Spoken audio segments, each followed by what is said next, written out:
ஸ்ரீ சாயி சச்சரித்திரம் அத்தியாயம் 40 தமிழில். பாபாவின் கதைகள். 1. திருமதி தேவின் உத்தியாபன் விழாவிற்கு ஒரு சந்நியாசி போல் மற்ற இருவருடன் செல்லுதல். 2. ஒரு சித்திர ரூபத்தில் ஹேமத் பந்தின் வீட்டுக்கு செல்லுதல். முன்னுரை. தம் அடியவர்களுக்கு லௌகிக ஆன்மீக விஷயங்களில் அறிவுரை பகரும் ஸ்ரீ சமர்த்த சாயி புனிதமானவர். தங்கள் வாழ்வின் லட்சியத்தை அவர்கள் எய்தும் வண்ணம் அவர்களை ஊக்குவித்து மகிழ்வடைய செய்கிறார். அவர்களின் தலையில் தம் கையால் ஆசீர்வதிக்கும் போது தமது சக்தியை அவர்களிடம் மாற்றி பேதப்படுத்தும் உணர்ச்சியை அளிக்கிறார். துவைத உணர்வின்றி வித்தியாசமின்றி பக்தர்கள் கீழே விழுந்து வணங்கும்போது அவர்களை அரவணைத்து எட்ட முடியாத பொருளாகிய தம்மையே அவர்களுக்கு கொடுக்கிறார். மழைக்காலத்தில் கடல் ஆறுகளுடன் கலப்பது போல் பக்தர்களுடன் அவர் ஒன்றாகி அவர்களுக்கு தம் ஆற்றலையும் அந்தஸ்தையும் அளிக்கிறார். கடவுளின் லீலையை மட்டும் பாடிக்கொண்டிருப்போருக்கு நிகராக அல்லது அவர்களை காட்டிலும் கடவுளின் அடியவர்களின் லீலா வினோதங்களை பாடுவோர் பாபாவுக்கு பிரியமானவர்கள் என்பது இதன் மூலம் அறியப்படுகிறது. தற்போது இவ்வத்தியாயத்தின் கதைகளுக்கு திரும்புவோம். திருமதி தேவின் உத்தியாபன் விழா. தானே ஜில்லாவில் உள்ள டஹானு மம்மலத்தார் திரு பி.வி. தேவ் அவரது தாயார் 25 முதல் 30 விதமான பிரார்த்தனைகளை அனுஷ்டித்ததன் முடிவாக ஒரு உத்தியாபன் அதாவது பூர்த்தி விழாவை நடத்த இருந்தார். 100 அல்லது 200 அந்தணர்களுக்கு உணவளிப்பதும் இவ்விழாவுடன் சேர்ந்ததொரு அம்சமாகும். தேவ் விழாவிற்கு ஒரு நாளை நிச்சயித்தார். சாய்பாபாவின் விஜயத்தால் அன்றி விழா உரிய முறையில் பூர்த்தி அடையாதாகையால் விழா விருந்தில் கலந்து கொள்ள அவரின் சார்பில் பாபாவை வேண்டிக் கொள்ளுமாறு பாபு சாஹேப் ஜோக்கிற்கு ஒரு கடிதம் எழுதியிருந்தார். பாபாவிடம் பாபு சாஹேப் ஜோக் அக்கடிதத்தை படித்து காண்பித்தார். பாபா தேவின் தூய்மையான உள்ளபூர்வமான அழைப்பினை கவனத்துடன் கருத்திற்கொண்டு கூறினார். என்னை நினைவில் கொண்டிருப்பவனை நான் எப்போதும் நினைத்து கொண்டு இருக்கிறேன். எனக்கு எவ்வித வாகனமோ வண்டியோ ரயிலோ அல்லது விமானமோ தேவையில்லை. என்னை எவன் அன்புடன் கூப்பிடுகிறானோ அவனிடம் ஓடிச் சென்று நானே வெளிப்படையாக கலந்து கொள்கிறேன். நம்மில் 3 பேர் அதாவது 3 நான், நீ மற்றும் ஒருவன் சென்று அவ்விழாவில் கலந்து கொள்வதாக அவருக்கு ஒரு மகிழ்வான பதில் எழுது என்றார். ஜோக் பாபா கூறியதை தேவிடம் தெரியப்படுத்தினார்.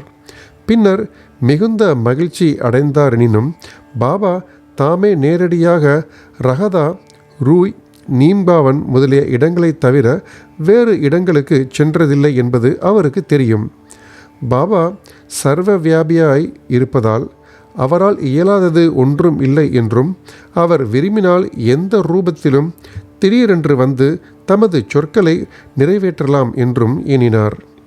இதற்கு சில நாட்களுக்கு முன்னர் வங்காள உடையிலுள்ள ஒரு சந்நியாசி பசுக்களை பாதுகாத்தலே தனது குறிக்கோள் என கூறிக்கொண்டு டஹானு ஸ்டேஷன் மாஸ்டரிடம் நிதி வசூலிக்க வந்தார். பின்னவர் அவரை ஊருக்குள் சென்று மம்மலத்தார் தேவை பார்த்து அவரின் உதவியால் நிதி சேகரிக்க சொன்னார். அத்தருணம் மம்மலத்தார் அங்கு வர நேர்ந்தது. ஸ்டேஷன் மாஸ்டர் சந்நியாசியை அவருக்கு அறிமுகப்படுத்தினார். இருவரும் மேடையில் அமர்ந்து பேசிக்கொண்டிருந்தனர். தேவ் வேறு ஒரு தர்மத்திற்காக ஒரு நிதி வசூல் ஏற்கனவே ராவ் சாஹேப் நாரோத்தம் செட்டி என்ற பெரிய மனிதர் ஒருவரால் ஆரம்பிக்கப்பட்டுள்ளதால் பிரிதொரு நிதி வசூலை தற்போது ஆரம்பிப்பது நன்றல்லவென்றும் அவர் 2 அல்லது 4 மாதங்களுக்கு பின்னர் அவ்விடத்துக்கு விஜயம் செய்தால் நல்லதென்றும் அவரிடம் கூறினார். இதை கேட்டு அத்துறவி அவ்விடத்தை விட்டு அகன்றார். 1 மாதத்திற்கு பின்னர் அத்துறவி ஒரு குதிரை வண்டியில் காலை சுமார் 10 மணி அளவில் வந்து தேவின் வீட்டின் முன் நின்றார். தேவ் அவர் நிதிக்காக வந்திருப்பதாக நினைத்தார். விழாவுக்கான ஏற்பாடுகளில் அவர் ஈடுபட்டிருப்பதை கண்டு அத்துறவி தாம் பணத்துக்காக வரவில்லை என்றும் உணவிற்காக அங்கு வந்திருப்பதாகவும் கூறினார். தேவ், மிக்க நன்று, மிக்க மகிழ்ச்சி, உங்களுக்கு நல்வரவு, இவ்வீடு தங்களுடையது. துறவி, என்னுடன் மற்றும் இருவர் இருக்கிறார்கள். தேவ், நல்லது, அவர்களையும் அழைத்து கொண்டு வாருங்கள். விருந்து நடைபெற இன்னும் 2 மணி நேரம் இருந்ததால் எங்கு சென்று அவர்களை அழைத்து வர வேண்டுமென தேவ் கேட்டார். அது தேவையில்லை, குறிப்பிட்ட நேரத்தில் நானே அவர்களுடன் வருவேன் என்றார். தேவ் அவரை நடுப்பகலில் வரும்படி கூறினார். சரியாக மதியம் 12 மணிக்கு அம்மூவரும் வந்து விருந்தில் பங்கேற்று விருந்து உண்ட பின் சென்று விட்டனர். விழா முடிந்ததும் தேவ் பாபாவின் வாக்குறுதி மீறலை குறித்து வருந்தி பாபு சாஹேப் ஜோக்கருக்கு ஒரு கடிதம் எழுதினார். ஜோக் பாபாவிடம் அக்கடிதத்துடன் சென்று அதை திறக்கும் முன்னரே பாபா, நான் வாக்குறுதி அளித்துவிட்டு ஏமாற்றி விட்டதாக அவன் கூறுகிறான். விருந்துக்கு நான் மற்ற இருவருடன் செல்லவே செய்தேன். ஆனால் அவன் என்னை புரிந்து கொள்ளவில்லை. பின்னர் எதற்காக என்னை அழைக்க வேண்டும்? சந்நியாசி நிதி கேட்க அவனிடம் வந்திருப்பதாக அவன் எண்ணினான். அது பற்றி அவனது ஐயத்தை நான் நீக்கவில்லையா? மற்றும் இருவருடன் வருவதாக நான் கூறவில்லையா? மூவரும் உரிய நேரத்தில் வந்து உணவு உட்கொள்ளவில்லையா? பார், எனது மொழிகளை காப்பதற்கு நான் எனது உயிரையே தியாகம் செய்வேன். எனது மொழிகளுக்கு மாறுபட்டு நான் இருக்கவே மாட்டேன் என்றார். இப்பதில் ஜோக்கின் உள்ளத்தை மகிழ்வடையச் செய்தது. இவை அனைத்தும் தேவுக்கு தெரிவித்தார். அதை அவர் படித்தவுடனே ஆனந்த கண்ணீர் விட்டார். வீணாக பாபாவை குற்றம் கூறியதற்காக தம்மை தாமே கடிந்து கொண்டார். துறவின் முந்தைய வருகையினால் தான் எவ்வாறு ஏமாற்றப்பட்டார் என்பதையும், உணவுக்காக தாம் இருவருடன் வருவதாக கூறிய துறவியின் கூற்றிலுள்ள குறிப்பை தான் எங்கனம் புரிந்து கொள்ள தவறிவிட்டார் என்பதையும் குறித்து மிகவும் ஆச்சரியப்பட்டார். அடியவர்கள் தாங்களே முழுமையாக சத்குருவிடம் சரணாகதி அடையும் போது அவர் தம் வீட்டில் நடைபெறும் மதச்சடங்குகள் உரிய முறையில் தேவையான சம்பிரதாயங்களுடன் நடத்தப்படுகின்றனவா என்று அவர் கவனிக்கிறார் என்பதை இக்கதை நமக்கு தெளிவாக காட்டுகிறது. ஹேமத் பந்தின் ஹோலி பண்டிகை விருந்து. பாபா தமது சித்திர ரூபத்தில் தோன்றி தமது அடியவரின் ஆவலை பூர்த்தி செய்தார் என்பதை கூறும் மற்றொரு கதையை காண்போம்.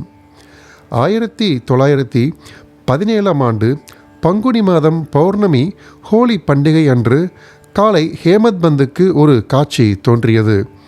பாபா அவரது கனவில் நன்றாக உடை அணிந்த ஒரு துறவியைப் போன்று தோன்றி அவரை எழுப்பி அன்று உணவுக்காக அவரிடம் வருவதாக கூறினார். கண்விழித்து எழுந்த அவர் துறவியையோ அல்லது சாயையோ காணவில்லை. ஆனால் அவர் கனவை நினைவு கூற தொடங்கிய போது கனவில் துறவிக்குரிய ஒவ்வொரு வார்த்தையையும் ஞாபகத்தில் கொணர்ந்தார். 7 ஆண்டுகளாக பாபாவுடன் அவர் தொடர்புடையவராக இருந்தாலும் பாபாவையே எப்போதும் தியானித்த போதிலும் பாபா உணவுக்காக தம் வீட்டுக்கு வருவார் என்று அவர் எதிர்பார்க்கவில்லை. ஆயினும் பாபாவின் மொழிகளால் மனம் மகிழ்ந்து தமது மனைவியிடம் சென்று அன்று ஒரு புனிதமான நாளாக இருப்பதால் ஒரு துறவி விருந்தாளி உணவுக்காக வருகிறார் என்றும் அதிகமான உணவு தயார் செய்ய வேண்டும் என்றும் கூறினார். அவள் விருந்தாளியை பற்றி யார் எப்போது வருகிறார்கள் என கேட்டாள். தமது மனைவியை அலைக்கழிக்காத நியதியின் பொருட்டும் தப்பு எண்ணத்தை தவிர்த்ததற்காகவும் உண்மையை, அதாவது கனவினை பற்றி அவளிடம் கூறினார். பாபா அவ்விடத்திற்கு, அதாவது பாந்த்ரா ஷீரடியிலிருந்து அங்குள்ள நேர்த்தியான உணவை விடுத்து சாதாரணமான தங்கள் வீட்டு உணவை ஏற்க வருவாரா என்று அவள் ஐயத்துடன் கேட்டாள். ஹேமத் பந்த் அவளுக்கு பாபா நேரடியாக வரமாட்டார் என்றும் ஒரு விருந்தினர் ரூபத்தில் வருவார் என்றும் உறுதியளித்து இன்னும் சற்று அதிகமாக சாதம் வடிப்பதினால் அவர்கள் இழக்கப் போவது ஒன்றுமில்லை என்றும் கூறினார். இதன் பின்னர் விருந்துக்கான ஏற்பாடுகள் செய்யப்பட்டு மதியத்திற்குள் அது தயாராகியது. ஹோலி வழிபாடும் செய்யப்பெற்று இலை போடப்பட்டது. அதை சுற்றிலும் கோலமிடப்பட்டது. நடுஸ்தானம் விருந்தாளிக்கெனவும் மற்றவர்களுக்கு 2 வரிசைகளிலும் இலைகள் போடப்பட்டன. குடும்பத்தின் எல்லா உறுப்பினர்களும், மகன்கள், பேரன்கள், புத்திரிகள், மருமகன்கள் அனைவரும் வந்து தமது இடங்களில் அமர்ந்தனர். பல்வேறு வித உணவு வகைகள் பரிமாறப்பட்டன. இது நிகழ்ந்து கொண்டிருக்கையில் அனைவரும் விருந்தாளிக்காக எதிர்பார்த்திருந்தனர். மதியம் கடந்துவிட்ட போதிலும் ஒருவரும் வரவில்லை. பின்னர் கதவு சாத்தப்பெற்று தாளிடப்பட்டது. பின் அன்னசுத்தி, அதாவது நெய் விடப்பட்டது. இதுவே உண்ண ஆரம்பிப்பதற்கு அடையாளம். அக்னிக்கு முறையான சமர்ப்பணமும் கிருஷ்ணருக்கு நைவேத்தியமும் கூட ஆயிற்று. குடும்பத்தினர் உண்ண ஆரம்பிக்கும் அதே தருவாயில் வாசலில் காலடி சத்தம் தெளிவாக கேட்டது. ஹேமத் பந்த் உடனே சென்று கதவை திறந்தார். அலி முகமது, மௌலானா இஸ்மு முஜாவர் ஆகிய இருவரை கண்டார். உணவு தயாராக இருப்பதையும் குடும்பத்தினர் உண்ண தயாராக இருப்பதையும் அவ்விருவரும் கண்டு ஹேமத் பந்திடம் மிகுந்த வருத்தம் தெரிவித்து தங்கள் குறுக்கீட்டுக்கு மன்னிப்பு கோரினார்.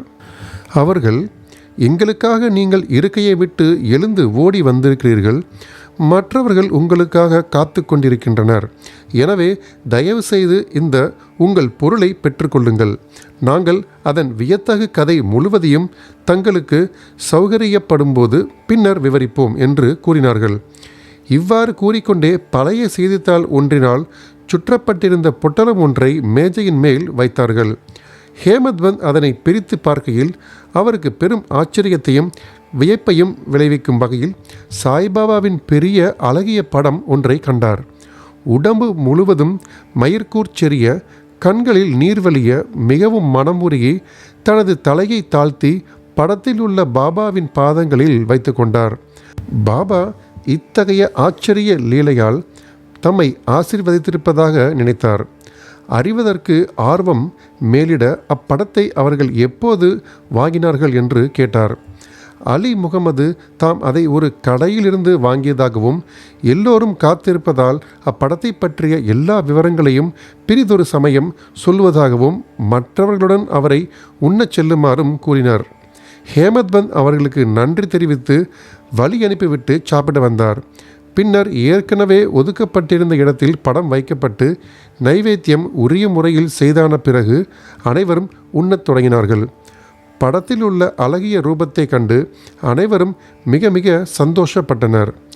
இவையெல்லாம் எங்கனம் நிகழ்ந்தன என்பது குறித்து வியந்தனர். ஹேமத் பந்தில் கனவில் கூறிய மொழிகளை பாபா இவ்வாறாக நிறைவேற்றினார். எல்லா விவரங்களுடன் கூடிய அப்படத்தின் கதை, அதாவது எங்கனம் அலி முகமது அதை பெற்றார், ஏன் அதை அவர் வாங்கினார், ஹேமத் பந்திடம் பின் ஏன் அதை கொடுத்தார் என்பவையெல்லாம் அடுத்த அத்தியாயத்திற்கு ஒதுக்கப்பட்டிருக்கிறது. ஸ்ரீ சாயியை பணிக. அனைவருக்கும் சாந்தி நிலவட்டும்.